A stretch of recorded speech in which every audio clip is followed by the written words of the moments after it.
오늘 말씀은 다 같이 합독합니다. 함께 읽는 겁니다. 갈릴리 해변에 다니시다가 두 형제 곧 베드로라 하는 시몬과 그의 형제 안드레가 바다에 금을 던지는 것을 보시니 그들은 어부라. 말씀하시되 나를 따라오라. 내가 너희를 사람을 낚는 어부가 되게 하리라 하시니 그들이 곧 그물을 버려두고 예수를 따르니라. 거기서 더 가시다가 다른 두 형제 곧 세베대의 아들 야고보와 그의 형제 요한이 그의 아버지 세베대와 함께 배에서 금을 깃는 것을 보시고 부르시니 그들이 곧 배와 아버지를 버려두고 예수를 따르니라. 아멘. 오늘 말씀은 우리 전병곤 목사님입니다.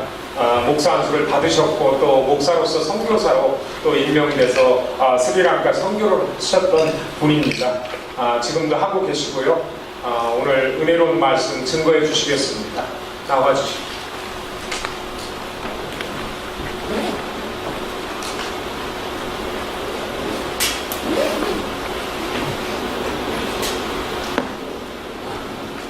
잠시 기도하시겠습니다. 고마우신 아버지 하나님, 은혜와 사랑을 감사합니다.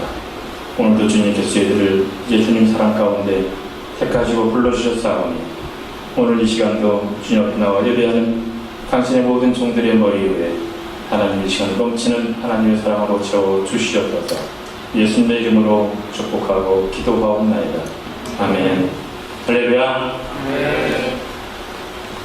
오늘도 이렇게 여러분들 앞에 말씀을 증거하게 돼서 무한히 또한 감사를 드립니다. 오늘 저는 여러분들께 마태복음 4장 18절 20절에 있는 말씀을 가지고 부르심과 순종, 부르심과 응답이라고 하는 그런 말씀, 제목을 가지고 함께 은혜를 나누고자 합니다. 오늘 본문의 말씀은 우리가 이미 잘 알고 있는 그런 내용의 말씀이죠. 예수님께서 공생애를 시작하시면서 처음에 이제 제자들을, 첫 번째 제자들을 부르셨던 그 사건이 오늘 말씀에 기록되어 있습니다. 예수님께서는 우리가 잘 아는 대로 요단강에서 처음 이제 세례를 받으셨죠. 세례 요한을 통해서 세례를 받으시고 그 이후에 40일 동안 이제 금식하셨습니다. 40일을 금식하신 후에 다시 마귀에 이끌려서 광야에 나가서 시험을 받으셨지만 그 모든 시험을 다 하나님의 말씀으로 마귀의 모든 유혹과 모든 시험을 다 이기셨습니다. 그리고 드디어 예수님께서 이제 하나님 나라를 선포하시기 시작하셨습니다. 그러던 어느 날 예수님께서 갈릴리 바다를 거니시다가 거기에서 고기를 잡는 베드로와 안드레라고 하는 그런 형제를 보시고는 그들을 주님께서 부르셨습니다. 그리고 오늘 말씀과 같이 거기서 조금 더 나아가시다가 이제 야고보와 또한 요한도 주님께서 부르셨다고 하는 사실입니다. 그런데 오늘 한 가지 공통점은 그 말씀을 보면은 예수님께서 베드로와 안드레를 부르셨고 또한 야고보와 요한을 부르셨을 때 그들은 곧 지체하지 아니하고 곧 그물을 버려두고 곧 배와 부치를 버려두고 예수님을 따랐다고 그렇게 성경은 말씀하고 있습니다. 사실 우리가 인간적으로 이렇게 생각을 해본다고 할지라도 내가 그 상황에 처했다고 한다고 하면 과연 예수님의 그 부르심에 내가 그렇게 즉각적으로 순종할 수 있었을까?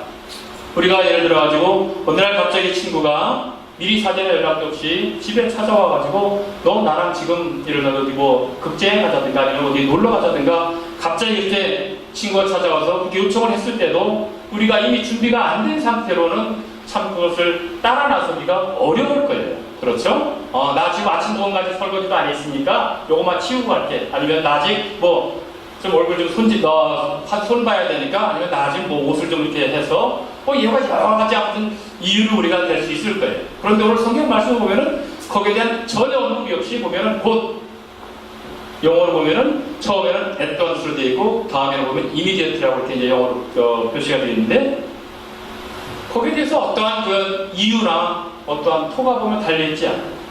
예수님께서 부르셨을 때 그들은 곧바로 그물을 버려두고 곧바로 배와 부치를 버려두고 예수님을 따랐다고 말씀하고 있습니다. 저는 참 이 말씀을 대할 때마다 어떻게 보면 참 늘 부끄러웠던 제 자신의 모습을 갖다가 고백을 할 수밖에 없습니다. 저도 사실 보면은 아주 이제 모태신앙으로 자라면서 어렸을 때부터 자연스럽게 신앙을 접했죠. 그러면서 이 하나님의 부르심에 그런 소명이 있었어요. 부르심의 소명이 있었는데 제가 그 부르심에 순종하겠습니다 이렇게 했다가 마지막에 가서 그 방향을 제가 틀었어요. 마지막에 방향을 틀었더니 하나님께서 정확하게 딱 20년을 늦춰놓으시더라고요. 거기에 보면은 여러 가지 이제 복합적인 그런 일들이 있었죠. 우리가 지난 금요일 날 조장 모임할 때 그 자리에서도 이제 참 그때 제가 그 얘기를 해주고 싶었는데 바로 오늘 이제 설교에서 그 내용이 나오기 때문에 제가 그날 그 얘기를 안 했었는데 그걸 보니까 한 7년 동안 지금 신앙생활 하면서 아직도 뭐랄까 신앙에 대한 그런 확신이라고 할까 그것이 좀 이렇게 아직도 이렇게 좀 왔다 갔다 하는 그런 모습 비슷한 그런 얘기를 제가 이제 들으면서 바로 그 젊은 시절에 제 모습을 보는 것 같은 저는 늘 하나님으로부터 그런 콜링이 있었지만은 그에 대한 확신이랄까 그것도 부족했었고 그 다음에 또 어딘가 왠지 모르는 그런 제 마음속에 두려움도 있었어요. 그래서 그것에 응답하지 못하고 방향을 들었을 때 하나님께서 정확하게 20년을 늦춰놓으시더라고요. 그래서 아직 지난번에 말씀하신 분은 7년이라고 그랬는데 저의 경우에 비하면은 그래도 훨씬 나은 훨씬 더 가능성이 있는 높은 그런 거기 때문에 전혀 염려가 안 된다고 생각합니다.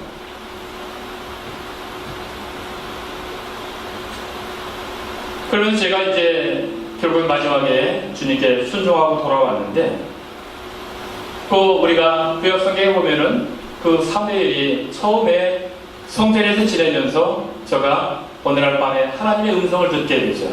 사무엘아 부르는 그 하나님의 음성을 들었는데 제가 3번 하나님께서 부르셨을 때까지도 그게 하나님의 음성인지 깨닫지 못했어요. 사무엘은 단지 엘리 제사장이 사무엘을 부르는 줄 알고 제사장 앞에 가서 저를 부르셨습니까? 했을 때 4번째 가서야 엘리 제사장이 이것은 하나님께서 사무엘을 부르신 것이구나.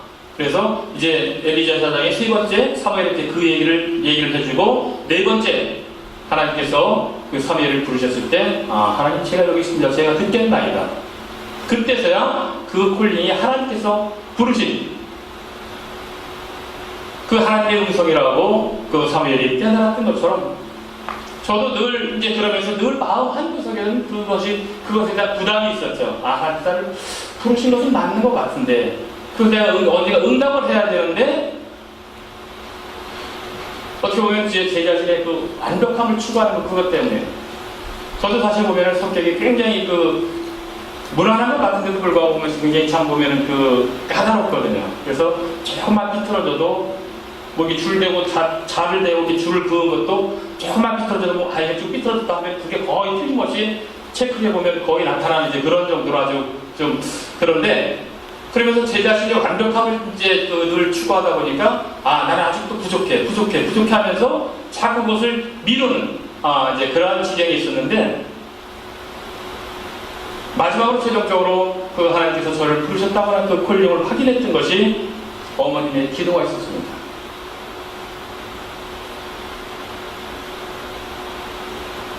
어머니께서 그때까지 기도의 끈을 놓지 않으시고 저를 위해서 계속해서 그 기도를 하시고 계셨었어요. 또 한 분이 이제 저희 교회학교 주일학교 때 이제 저를 가르치셨던 선생님, 누님의 이제 친구분인데 그분께서 그때까지도 저를 위해서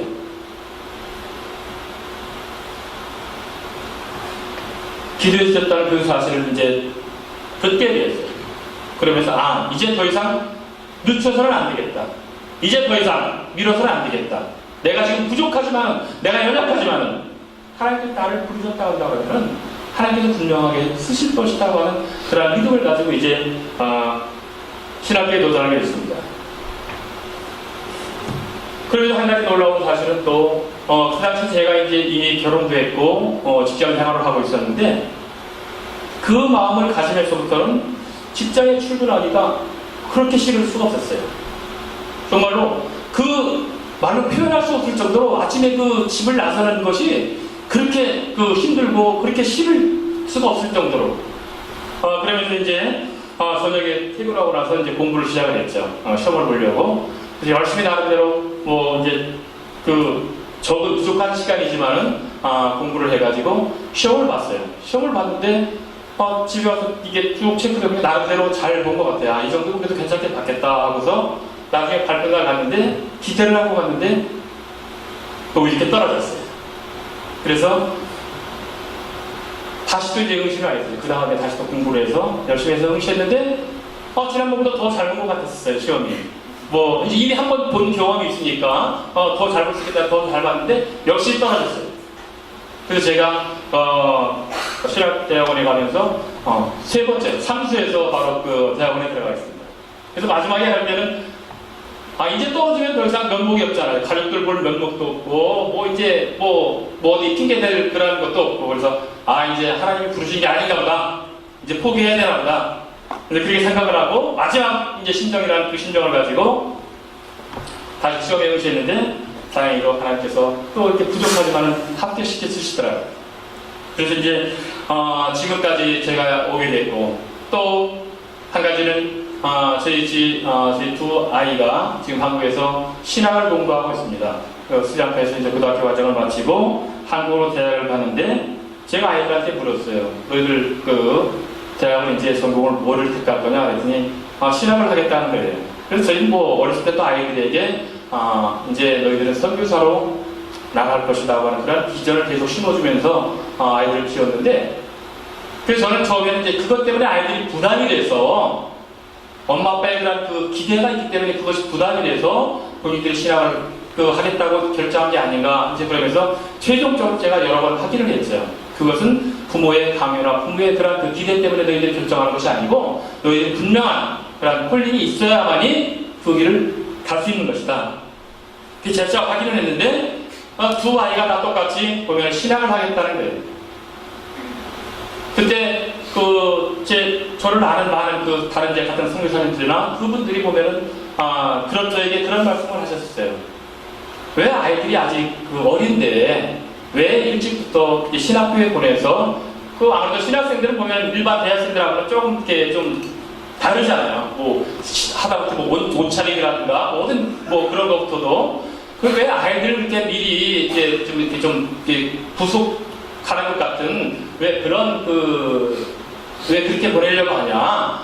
그냥 학교에서는 자유롭게 아이들이 자유롭게 하고 싶은 공부하게 하고 나중에 이제 신대원에 가서 그렇게 아이들을 공부시켜도 되지 않냐? 이제 그런 조언을 많이 해주셨어요.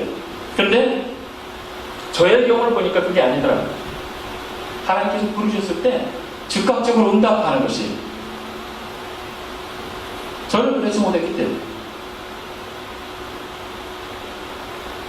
제가 하나님께서 늘 부르셨는데 그 부르심에 제가 즉각적으로 응답하지 못하니까 하나님께서 그것을 20년을 늦춰놓으셨어요. 그러면 제가 20년 동안에 세상에서 그러면 많은 업적을 쌓고 많은 부를 축적해야 되냐? 전혀 아니죠. 제가 제 모습을 보면서 하나님께서 이 아이를 부르셨다 한다 하면은 지금 뭐를 알고 아직 아이들이 철이 들었던 아이들 지식이 많이 있건 그것이 관계없이 하나님께서 부르셨다고 하는 그 분명한 부르심이 있다고 한다 그러면은 부족하지만 순종하는 것이 그게 가장 큰 은혜고 가장 큰 복이다. 제가 그렇게 깨닫고 아이들에게 하나없이 아이들을 갖다가